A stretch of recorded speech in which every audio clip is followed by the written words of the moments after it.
అల్టిమేట్గా నీ టార్గెట్, నీ గురి ఏంటంటే వ్యక్తిగత పరిశుద్ధత, వ్యక్తిగత ఆత్మ నింపుదల, 3 ఆత్మల సంపాదన, 4 వారిని ప్రభు రాకడకు సిద్ధపరచడం. ఈ అవశ్యమైనటువంటి అంశములపై ఏమరపాటు తగదు సుమి. ఖచ్చితంగా నువ్వు సీరియస్ తీసుకోవాలి.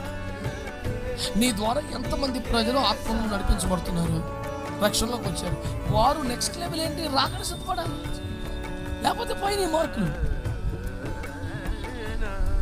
ఒక పేపర్ పోయినట్టే, నువ్వు ఆ సంవత్సరం అంతా వేస్ట్ అయిపోయినట్టు.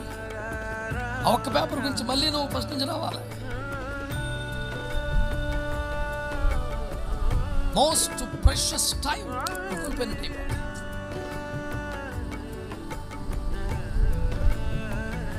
ఈ 4 మాటల చరిత్రలో 1 పరిశుద్ధత, 2 పరిశుద్ధాత్మ నింపుదల, 3 ఆత్మల రక్షణ, 4 ఆత్మల రాకడకు